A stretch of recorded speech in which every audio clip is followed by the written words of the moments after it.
Do not adjust your digital device. What you are about to see and hear may shock and appall you.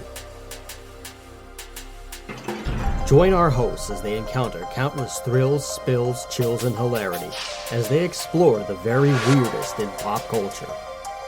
The following media is so strange, so beyond the scope of what is normal, it will make you ask the question, why does this exist?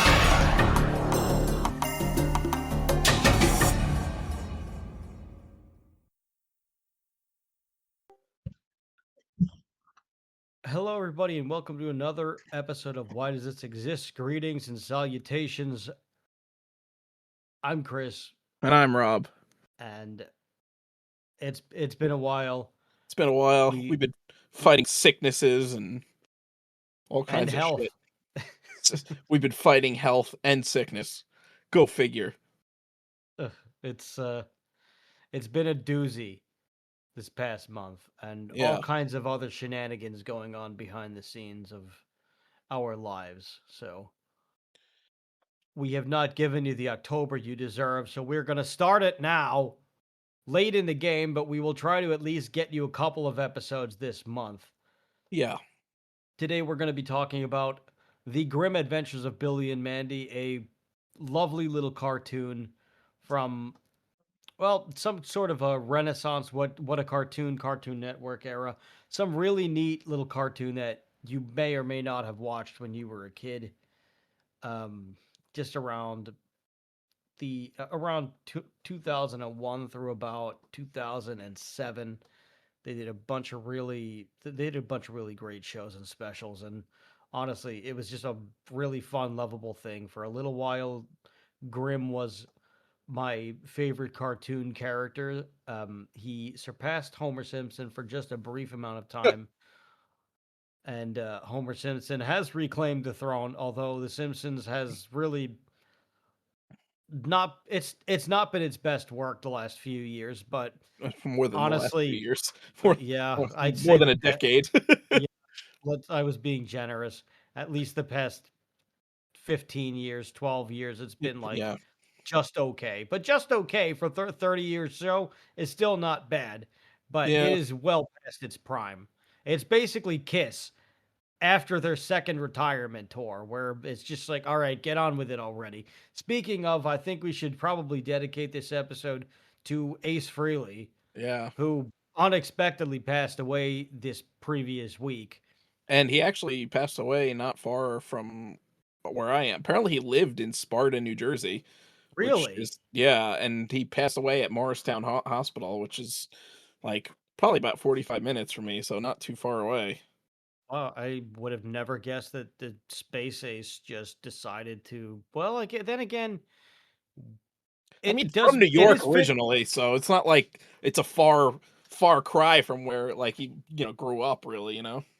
No, but you would think that you would think just like somebody like him would have just wound up in one of those bigger entertainment hubs or something like that. But You'd I be guess it's surprised though because a lot of celebrities come to like places like New Jersey that are like unassuming where like no one will expect to find them there. this is true. Actually, all of the Wu Tang Clan members have houses in Vermont, Yep. in just around like a college town. My little brother went to I think he went to Vermont State for about a year. He was playing D3 football at the time, and he ended up he ran into Method Man and like one or two other people in a Walmart of all Yeah. places, Yeah. and he just looked at him and he just said, "What the hell are you?" He was like, "Meth." He's like, "What are you doing here?" And he's like, "I got a house up here." And he just like walked away, and he was like, "Oh, all right, cool. Well, I'm gonna go get hot dogs then." And I don't really know what Meth was up to, but I guess he was maybe getting hot dogs too. Who the hell knows? But yeah, he runs into him in a random Walmart in Vermont. Go figure. But yeah, those folks must have really nice places everywhere. But I guess it makes sense that a spaceman would want to just retire out in the woods in the middle of New Jersey. Yeah. Anyway, he lived an extremely full life. His book was pretty damn good, Hmm. honestly, if you have the time to read it. He he takes a lot of good shots at himself. Peter Chris's book is also very good, and so is Paul Stanley's. Gene Simmons, I don't know if he has a book, I'm but sure he does. but Ace, but I'm sure it's like a shrine to himself, Yeah. and it's just about how amazing he is. Yeah. And I bet you get like a little Kiss goodie bag when you buy it And because how he he just does invented that. everything in rock and metal. It was all his idea. Yes, I'm sure it was. But rest in peace, Spaceman. Thank you for the decades of entertainment and joy and great music that's going to live on forever. We salute you. All right. With that said, that's the news. Here's the weather. You are now about to witness the true strength of street knowledge from a ragtag group of rogues. So let's get on with the goddamn show. Tell the good people about the grim adventures of Billy and Mandy. Well, for those youngins that don't remember when Cartoon Network was actually good, um, And functional. yeah, Is it even they killed it, right? I I don't I think it exists in some capacity because they still have the Cartoon Network channel on HBO Max. It just has like only like 10 shows on it, and I was like gonna say they neutered that thing. yeah, the only one that like I even know is Adventure Time. All the rest were all like brand new shows that I've never even heard of before. And Um, you can't even watch a no, lot of the older ones because they no, and you hoard used that to be out. able to. You used to, but they hoard it out to Amazon. So now you Yeah, have to pay. I didn't pay. I found it on YouTube actually to watch. I did too. So high five. Yeah. But Suck it, Max. Suck it. Billy and Mandy originally started out as a short on, I believe, what is it, Cartoon, which was basically Cartoon Network's developmental territory, we'll call it. Uh, It all goes back to wrestling, folks. like new pilots for shows uh would be aired on this variety show, Cartoon. Um, and a lot of Cartoon Network shows that got picked up started out there, like the pilots were aired there. Um, but the pilot episode of Billy and Mandy was Billy and Mandy are these two kids. Billy is kind of like an idiot. He's like this, the stereotypical like just stupid person. And Mandy is like highly intelligent, cynical, cold person, like stereotypical. So it's kind, almost like she's the straight man of the two. Um, and Lady. basically, yeah, straight lady. uh they Billy's hamster is sick and dying, and the Grim Reaper shows up to claim its soul, but they challenge the Grim Reaper to a game. Basically, if they win, then Grim has to be their friend forever, and obviously the hamster doesn't die. And if Grim wins, I forget the exact premise. If he like gets their souls or whatever, he could reap them or whatever. Uh, so they end up going to Limbo to Would play you a game call of that Limbo. would you call him a reapist? A reap. That's awful. I didn't say that. I know, I did. But then again, I can't believe you said that. Oh God. Uh, I thought it, but you said it out loud. so they go to Limbo to play a game of Limbo, and through of course Grim is like obscenely good at it because he's just bones and he can just like disconnect himself and go down. Of But course. Billy's hamster ends up messing him up and he loses the game, and so has to be Billy and Mandy's friend forever. And so the premise of the show starts. Uh and we go through, it originally was actually part of a double show called Grim and Evil, which Yes. also included another cartoon called Evil Con Carne, which was basically this stereotypical evil scientist, mad scientist genius guy that I there's an accident and his brain gets cut out and put into a jar that's attached to this bear. Actually, his brain and his stomach are both attached to the bear. And it's basically like him trying to, regain his world domination kind of thing. They eventually, eventually they split the shows. Um, and I believe Evil Con Carne was eventually canceled. Grim Adventures of Billy and Mandy went longer than Evil Con Carne, if I remember correctly. So I Um, was giving it much longer. Evil Con Carne only got one season really, and I was listening to this show. I was listening to this podcast earlier called "What's in My Head," the Cartoon Chronicles, and this guy really did a great job. He interviews a bunch of different voice actors and animation artists, and just a lot of these great guys. And one episode was specifically on Maxwell Adams, and he was talking to Maxwell Adams, and he was giving his life story, which very interesting in general and his animation career. He wound up he wound up at Hanna Barbera, excuse me. He was working on the Twisted Tales of Felix the Cat, and he then somehow ended up getting work for Cow and Chicken, and he went and did that for a while, and then every once in a while, and then every now and then there were an executive would come around and they would just say, "Hey, do you have any pitches or anything like that?" They're taking pitches for cartoons or whatever. We need some new ideas.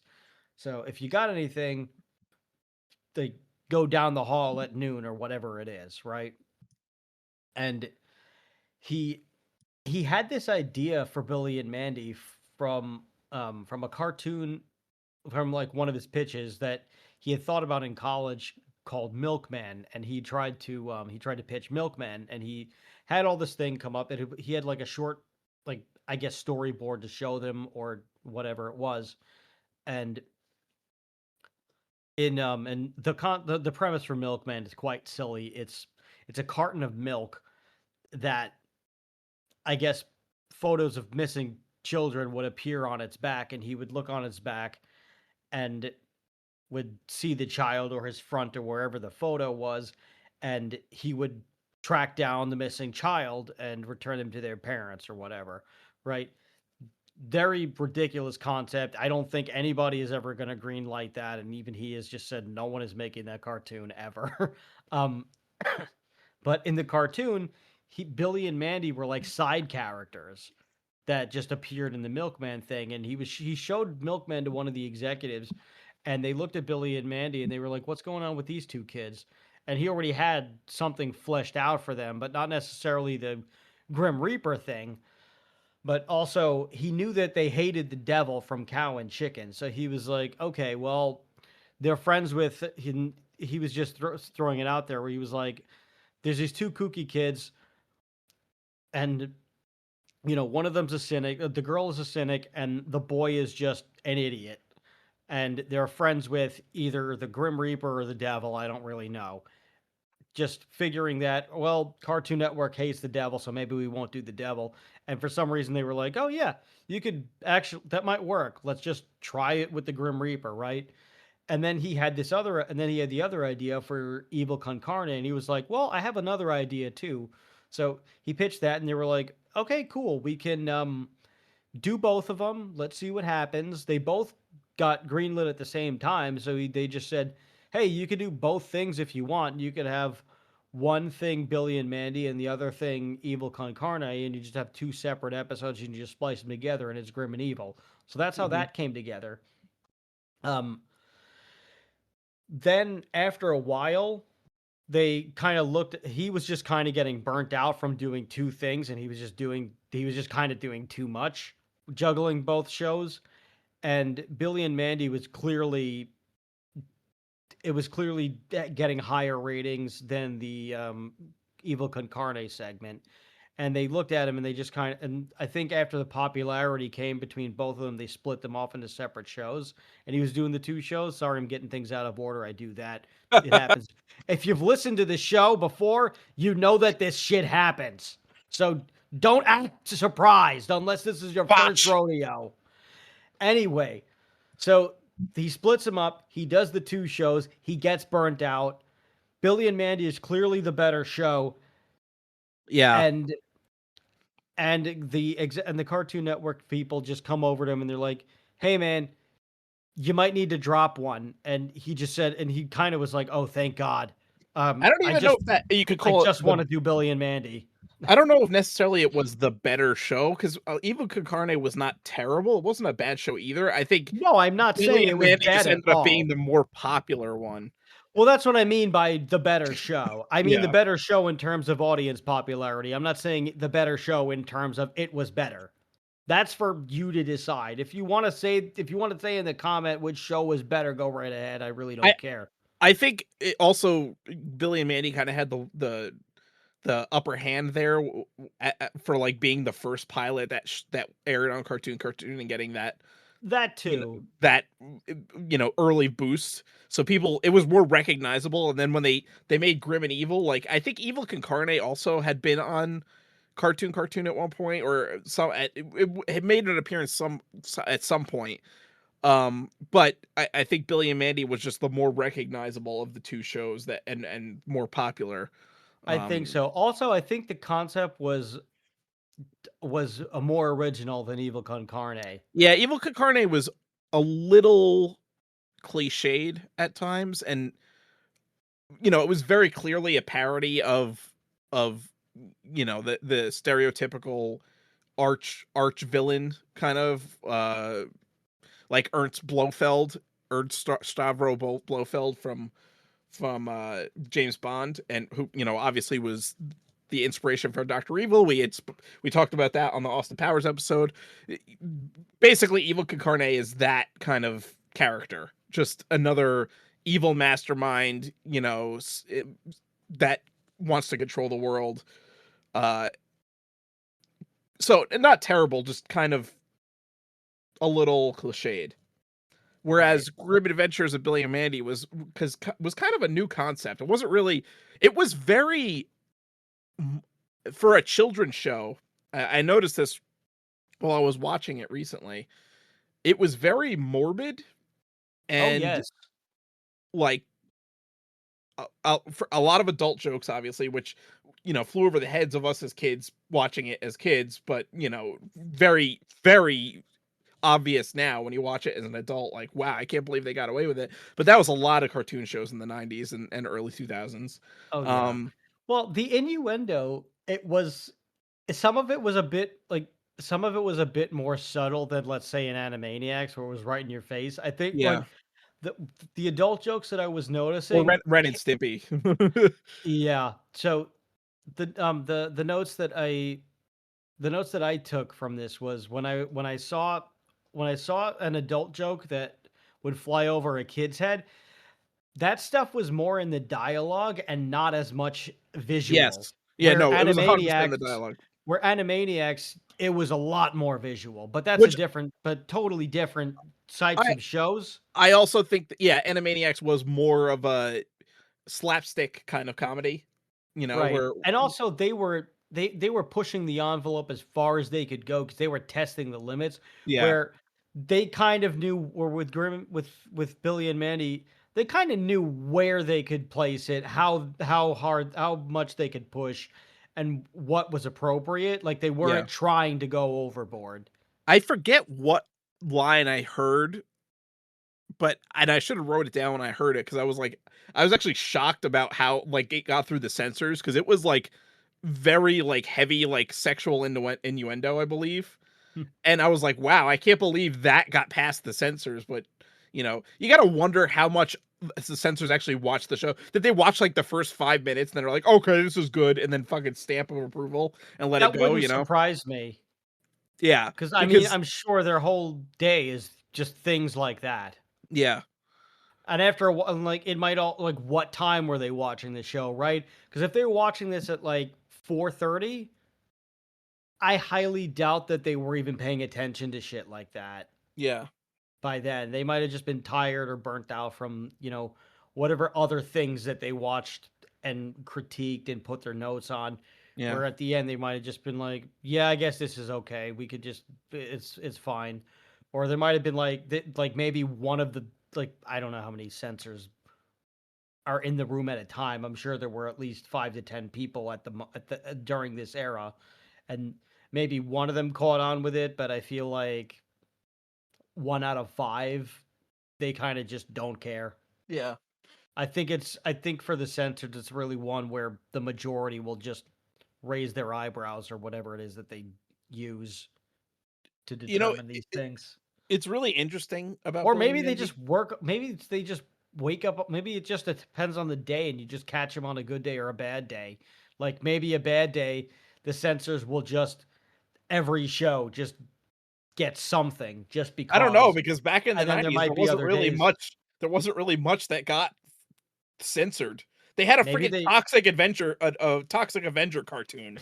this is Like, true. that was very clearly not a children's movie. So I mean, yeah, I don't know. Maybe they just knew what days to catch him on. and again, Like Ren and Stimpy got maybe through. yeah, I know. And Rocko's Modern Life. Yes, I mean, this is there's true. literally an episode of Rocko's Modern Life where he, like, works as a sex hotline person, so Yeah. I don't know. Maybe either they all knew what day to put these shows in front of the censors, or the censors just were looking at live action stuff most of the time, or just or other things. And maybe just the cartoons, they censors are just just like, who friggin' cares? idiots. That could be a That very distinct well, possibility. I well, think we're I think overanalyzing it a little bit, that they actually gave a shit or, like, were actually good at their jobs. yeah, this is true. I wouldn't be surprised if if they A did not give a shit and B were not good at their jobs Yeah, anyway. or both. Or yeah, I said both. I just said it in a roundabout way. Yeah. Um, Anyway, so Billy and Mandy actually, it's funny because, there's, like, certain cartoons that, like, all of the goth kids watched, and, yeah. like Invader Zim is a really good example of that. Like, all the goth kids watched Invader Zim.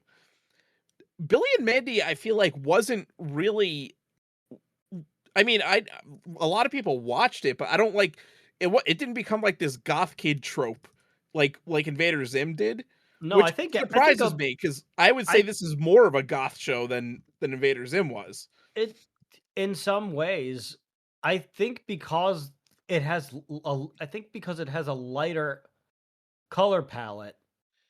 Yeah, I mean it. Yes and no, because there are some. I Well, mean, when it gets dark, the it's palette true. changes significantly, but Yeah, most of the time, they're using bright background colors, that's and true. Like if they're just in the house or even something. y- right, like even Grim, it's a bright red. It's a very Yeah. bright white that they're using for him. Even like, I mean, I don't know how you could even have a brighter black, but it's not a, it's it's not super. It's not like it's not as black as you can get. Hmm. It's still somehow a lighter palette. It's weird. So it's almost a little bit more inviting in some And also, I in think some sections. the drawing style too, it very much has. There was like a trend in the late '90s, early 2000s of these cartoon drawing style that had like really kind of blocky characters and like thick black outlines. Uh, Yes, like Dexter's Lab had that. I always just came to know it as the Cartoon Network style. But even Nickelodeon cartoons had that because They did, Fairly but Odd Parents had that same style. Danny Phantom did. So it yes. was kind of, I think just the style of the time. Whereas Invader Zim, which came out more towards the '90s, if I remember correctly, kind of had its own unique style. It was very stylized. Uh, Invader so that Zim that was a bit Invader Zim had had a weird combo of um it had a weird combo of round and triangles. Like just rounder shapes with yeah, triangles. yeah,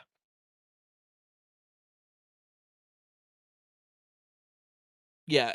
So you I, had like these fluid motions on the for the arms and the legs, but the body and the heads were more triangular, so they almost had just a quick breakneck thing. Well, like I said, it's also very stylized Invader Zim, Yes, whereas Billy and Mandy is more of the traditional style of the time. yeah, I could agree with that. I also, yeah, I noticed that just about everybody in in high school and college or everything. I didn't have one particular group of friends. Like I had my main group of friends who were just, kind of in the middle, the skateboarders who like to who listen to metal, but or they were metal-ish but not super metal. And then I had a couple of friends who were like super metal. Then I had, then there were some kids who were into hip hop or whatever. Like I kind of had I kind of fit into every group in some way. Like I Hmm. didn't like they all knew me as the metal guy, but they didn't but there wasn't this divide. So Yeah. I kind of slotted into I could slot in anywhere, right? And just about everybody watched this show regardless of what they were into. They all knew this show. They all watched this show. I don't know if it I don't know if it's because it was on Cartoon Network versus Invaders Zim being on Nickelodeon, or if Mhm. it was just in general, people just knew and liked this show, regardless of how weird it got.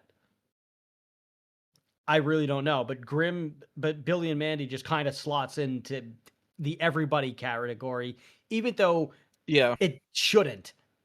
Yeah.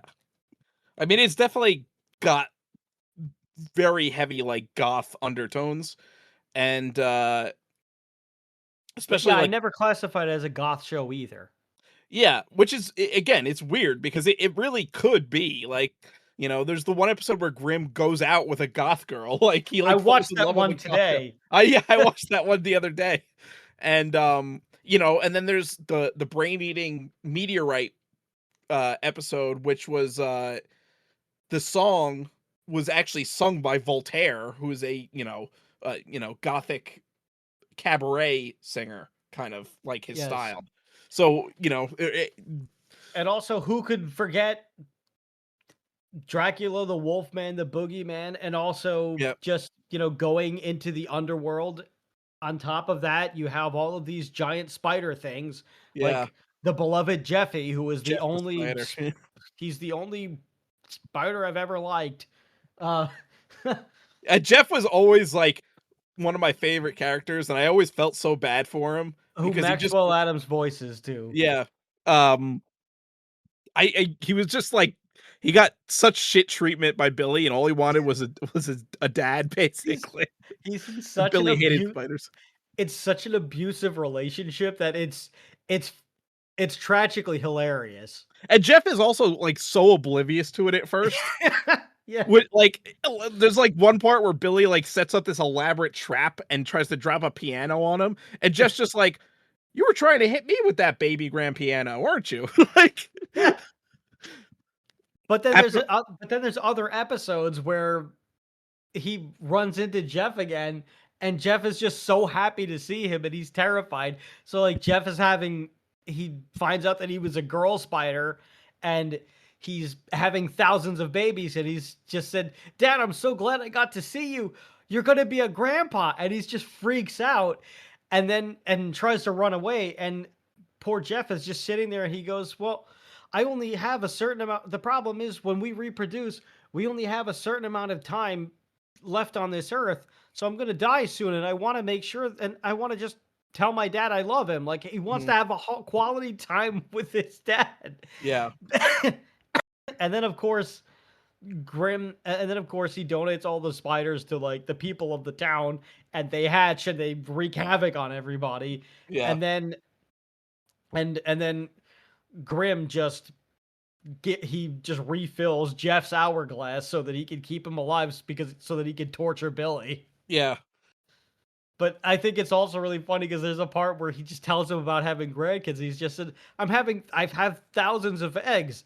And then Billy says, "I don't want grandkids and I hate spiders and I'm going to kill all of them and I'm going to stomp on every single one of them." And then Jeff, like, it doesn't get offended. He just said, "Oh, that's okay. That's why I'm having thousands. There's no way you could get all of them." Like, Mhm. just so optimistic about this abusive, awful relationship. It's really funny.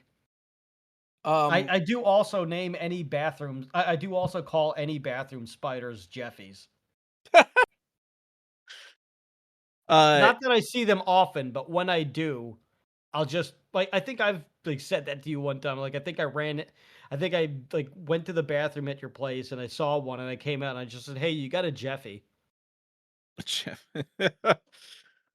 uh, I like the relationship that Grimm has with the two of them also, because it's like this very much like love-hate relationship. Like he wants to be free, but then at the same time he'll go out of his way to like help the kids with Right. stuff. Like it's like so weird. Like he like flops back and forth from hating them and hating his situation that he's stuck with them to like go like doing stuff to protect them and like help them.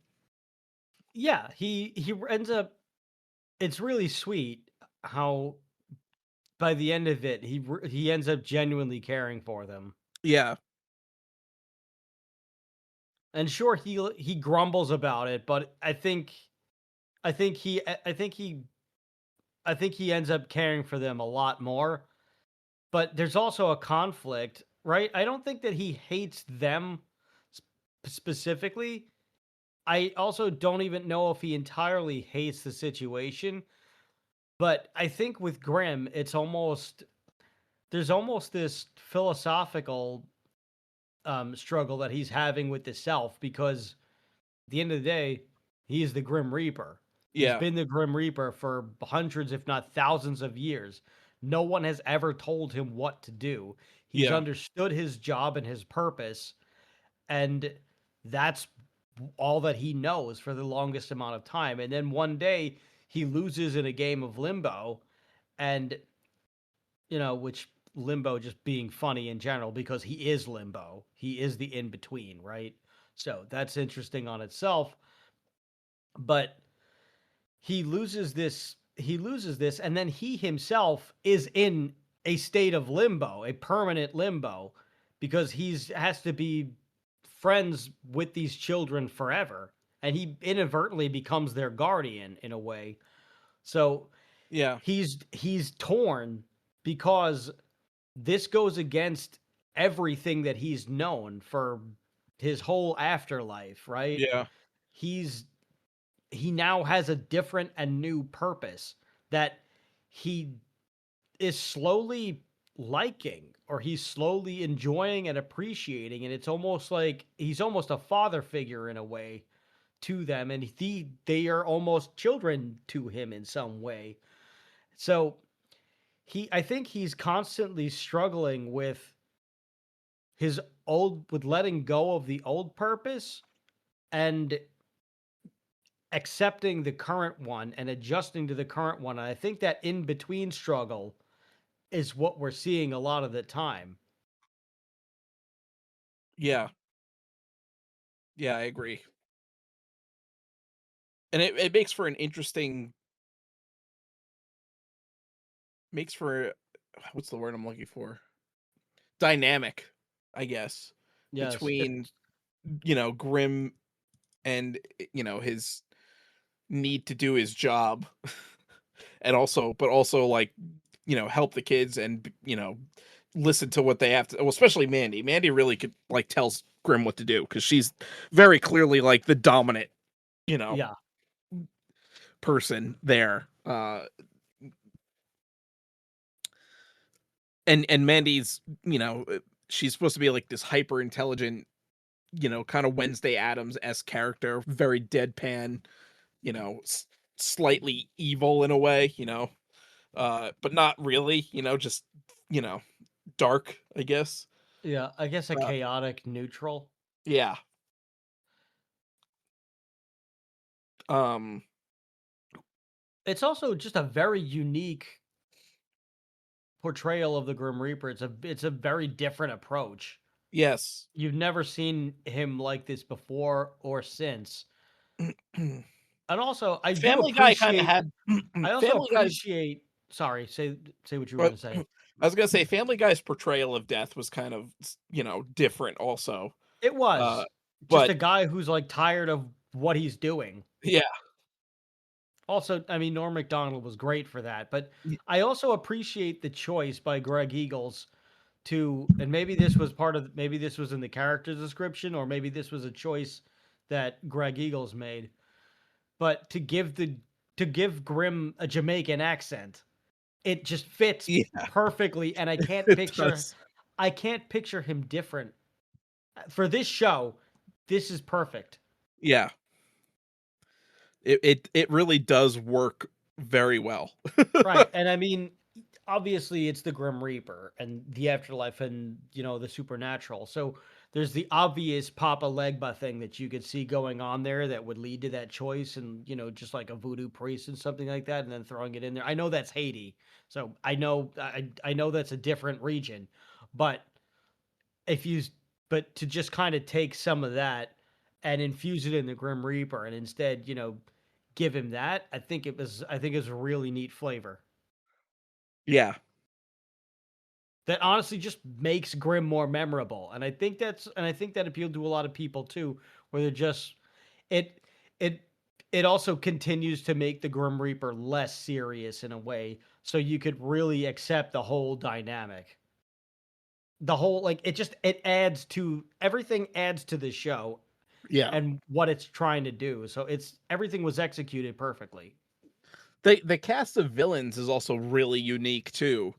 They're not just stereotypical. Like you have Eris, the goddess of discord, which is like completely random. Like whoever heard of like Eris before, unless you were like a Greek, you studied Greek mythology. Um, and of course he had the boogeyman, but which was kind of obviously a little bit stereotype. But then you had also Nurgle, who ends up becoming Billy's uncle because he marries Billy's aunt, which is fucking hilarious. It's like they're one of their main like rivals, marries Billy's aunt, and he lives in the center of the earth. Um, I find it interesting. So Dracula is Billy's friend Erwin, who's black. His grandfather is Dracula, so I'm wondering if that's supposed to be a reference to Blackula, It because absolutely is. yeah, because especially because he looks like Blackula.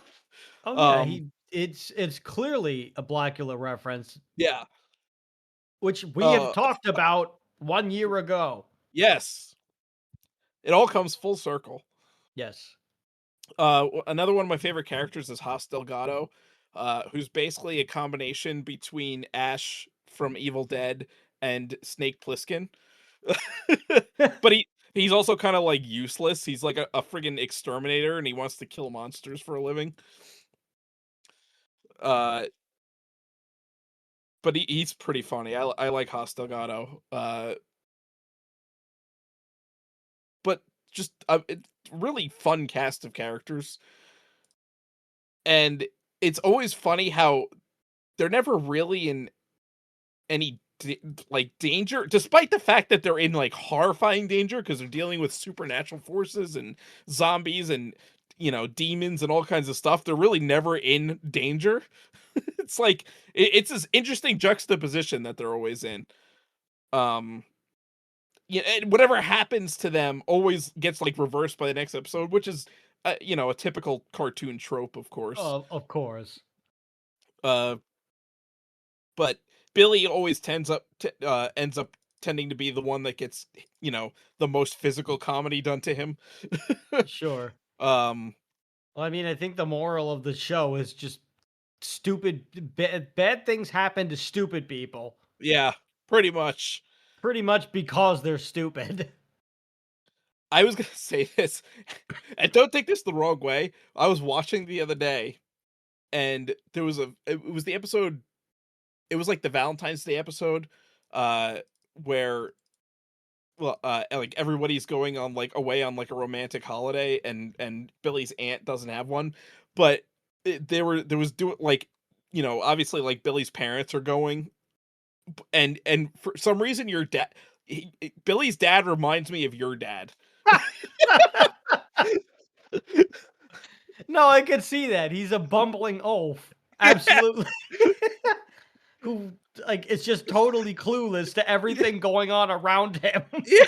Yeah. No, he's exactly like my dad. I'm glad you said that.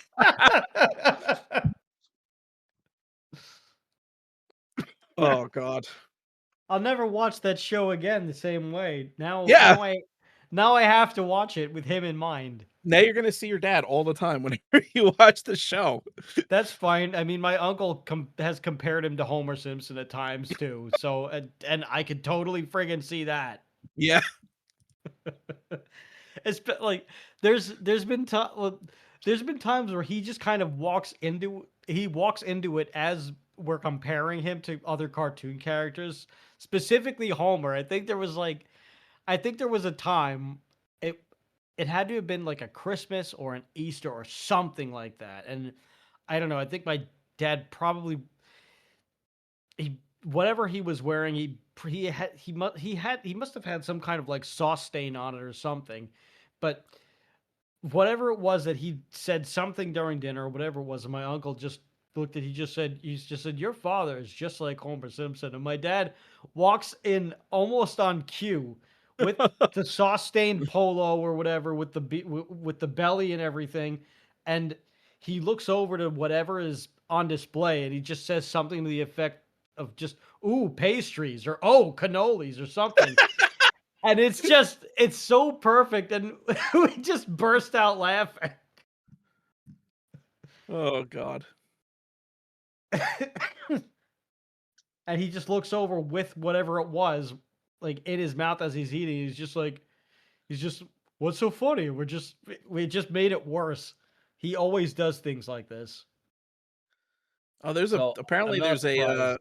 there's a Grimm, a Billy, and a Mandy Funko Pop, which I've never seen before, but I would probably Hmm, have bought them, um, I've if never I ever seen saw them. that. Yeah.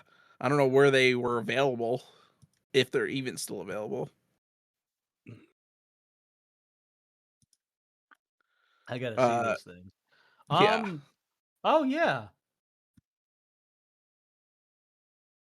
The Grim one, why does Billy have a mohawk?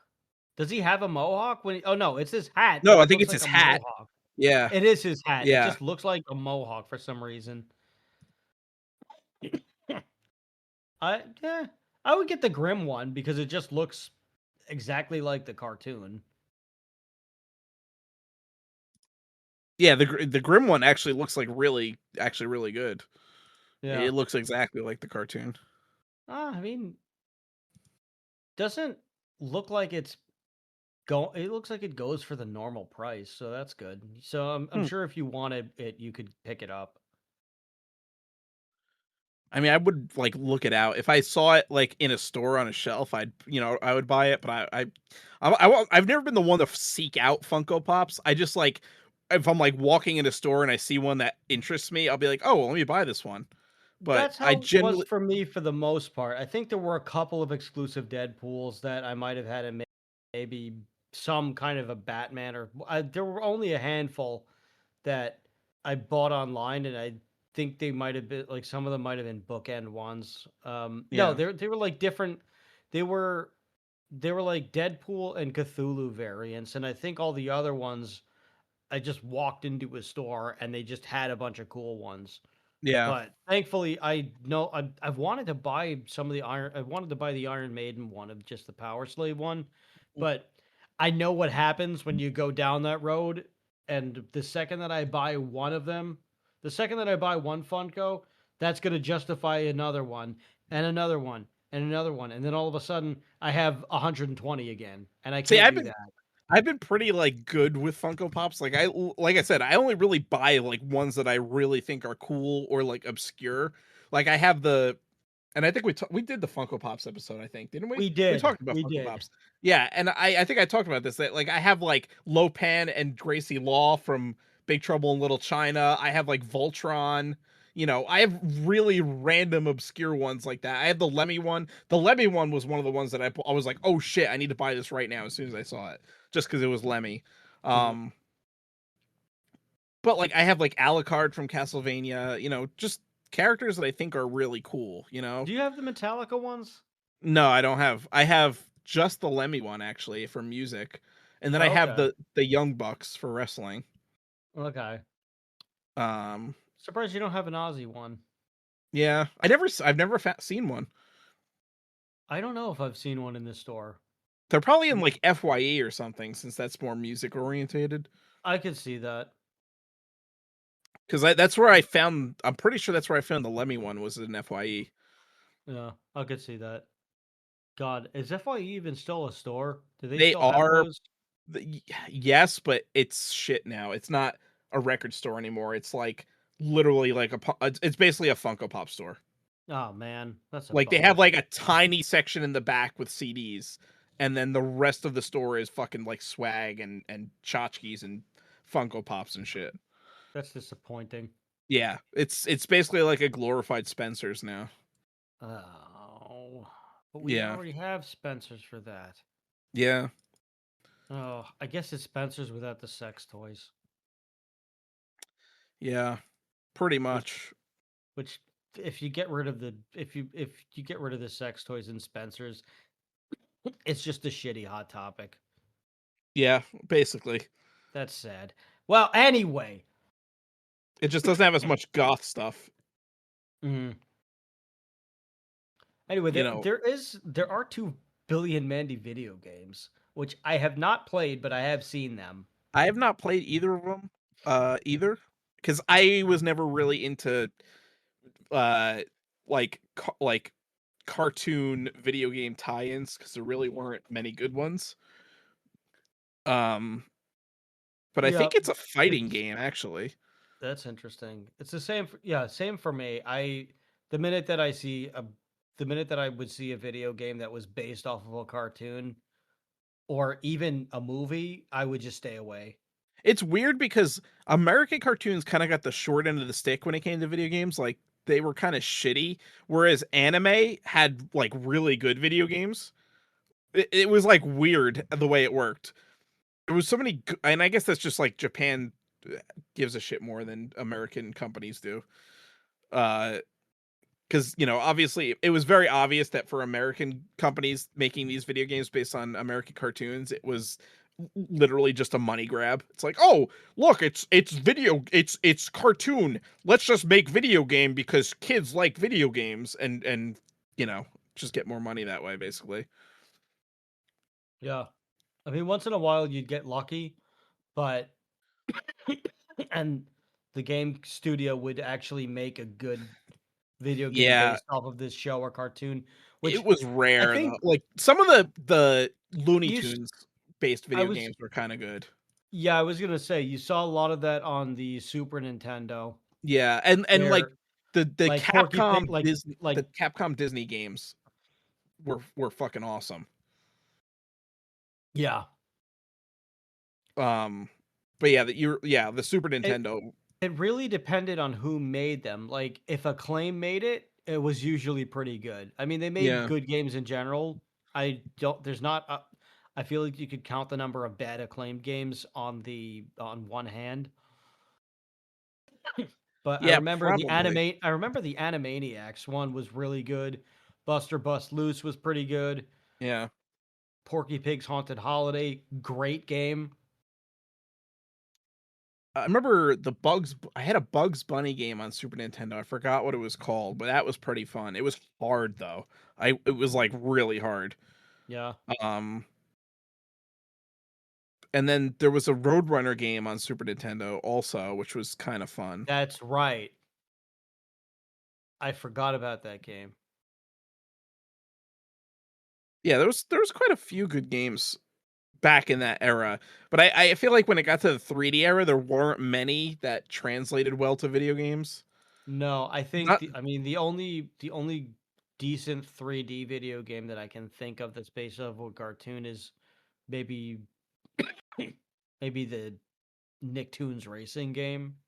I don't even know. I never even played that one. It was okay. Well, it's I like didn't I didn't own it, but it was like I played it at a friend's house. It was just okay. I think maybe his aunt got it for him for Christmas or something. It wasn't anything that he asked for specifically, but it was just one of those. Well, your aunt got it for you, so you better show her that you appreciate it. We know you don't like it, but you just can't return this. Mhm. So only play it when she's over or whatever it is. I think well that's why again, like the anime ones were pretty good. Like the Naruto video games were pretty fun. Obviously all the DBZ games were amazing. Oh They were, yeah, Budokai 3, Tenkaichi, all those. Um there was a PlayStation 2 uh Inuyasha game which was really fucking cool. mm, Um, but yeah, I don't. There's really none off the top. And again, I don't. I never played the Billy and Mandy one, so I don't know how good it was or not. Um, I can't really speak. I did play. There was a Duck Dodgers game on N64 that I remember playing, and I remember I liked it. I haven't played it since I was a kid though. I just rented it. I didn't own it. Um, I remember seeing that. it I was it never was played fun. it. It was fun. Um, but yeah. So if anybody out there has played the Billy and Mandy video game, tell us how it is. If Yes, is it please, worth please playing? let us know. Alrighty, ooh, this this cough is being a pain in the Oh ass. god, yeah, you and me both. I've had this cough now for like 2 weeks straight. I had COVID 2 weeks ago, and I was Oh, barely sick. Like literally, like I didn't feel sick at all. I was just congested, and the only reason I tested myself is because I couldn't taste food. And then so I had to stay home. Like it's like my policy at my job that you have to quarantine for 5 days or whatever, then go back to work and you can wear a mask for 5 days, and then after that you're good. So whatever, I'm good now. And again, I wasn't really ever sick to begin with, and but I have this friggin' dry cough now that just won't go away. It's like it's like a tickle. It's like I'm like I don't even know what it's from. you know so it's horrible. ugh. Well, I'm glad that you have recovered and you did not have as bad of a time as other people have Yeah, it had. was like literally if I didn't lose my sense of taste, I would have not even ever known I had COVID. That's how Wow. like minor it was. Yeah, we had signed up for a 5K a couple of weeks ago, and it was rain or shine, and it unfortunately had been drizzling quite a bit. We were also right by the water on the pier Oh doing god, it this was probably 5K. fucking freezing cold. It really wasn't. Oh, It was just the sweat and I guess a little bit of like the lake effect wind chill thing, just yeah. and the rain just was it was just a recipe for getting a cold. I have since gotten rid of the cold for the most part, but now just at least today, just at night, the cough has started to act up a bit. It's almost more of a dry cough, but I'm okay. That being said, I that being said, just what a lovely cartoon this is. Yeah. I'm really glad that we had gotten so many years with this because they had actually Cartoon Network had actually done Maxwell Adams kind of dirty when when they let the show ran out. They let it go from the way that they let him finish out the series, and then a little bit after there was just a bunch of suits that came that they had never seen that just they were just there to start cutting people, and they just started getting rid of a bunch of people who had just been there for a long time working on very successful shows, and they just kind of looked over at Maxwell Adams and they just said, listen, we don't want Billy and Mandy. We don't want a show like this. Just people who were just assholes and didn't know what the hell they were even talking about, probably never even watched the cartoon, didn't even care that it was in the top three consistently Mhm. as far as the shows that they had, didn't care that it was making money, didn't even like bother looking at the ad revenue probably or didn't care. They probably just looked at the character. They probably just looked at the title card of the show, saw the Grim Reaper and just said we don't want this. So they just got rid of it. And they essentially just got rid of it everybody who was working on it.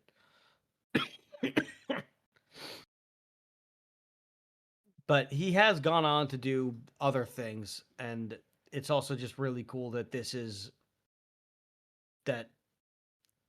this is the show that he's been known for, and that he saw a lot of success on this. But like I said earlier, he did um he did find out like later in life as an adult that he has Asperger's, which he mentioned on that podcast that I had talked about, the In My Head podcast. The what did he call it? The Cartoon Chronicles is the Hmm. section. What's in my head?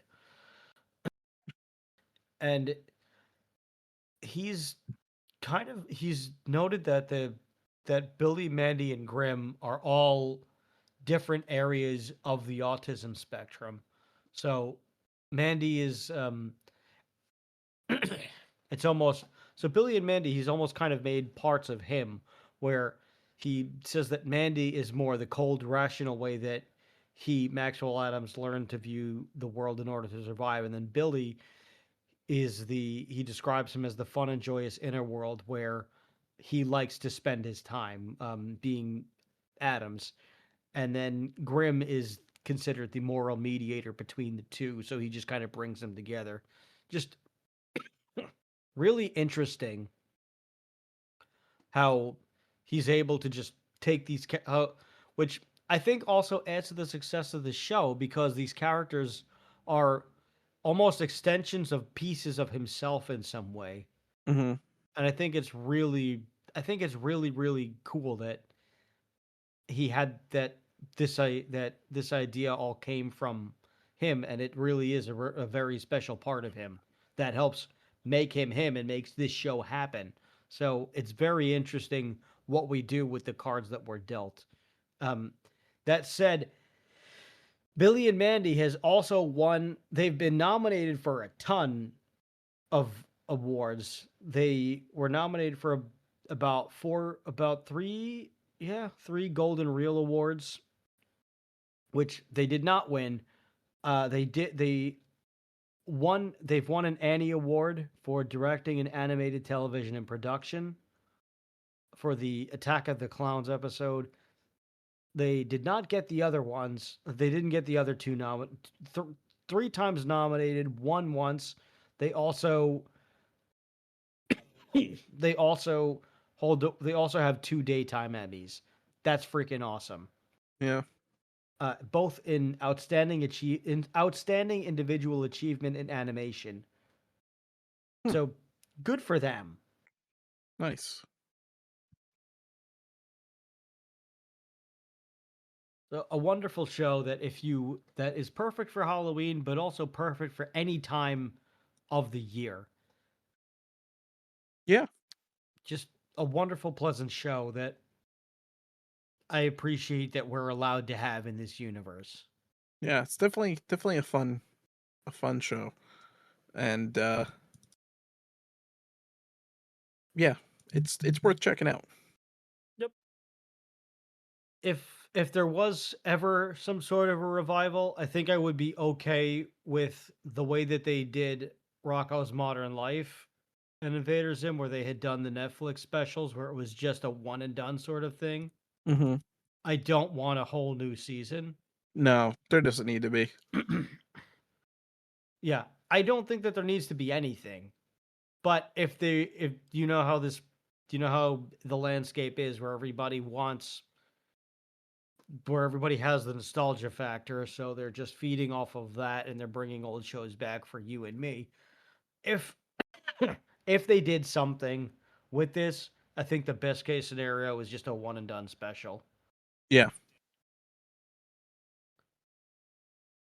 But if you want to see a full fledged thing, you let us know. All you folks in digital media device land. But I think it is time that we ride off into the sunset. Hmm. Um, this has been Why Does This Exist? I have been Chris. And I've been Rob. And remember, question everything. And if we don't get to more episodes by the end of October, happy Halloween. Happy Halloween. Alrighty. Goodbye, folks. Good night. Oh God, remember, question everything. Duh. Ah, Did I say that? I I think you forgot to said it say already. that. No, I think you Okay, said it. good. All right, good. Well, I said it twice now. I forgot. All right, botch. Botchamania is running wild, brother.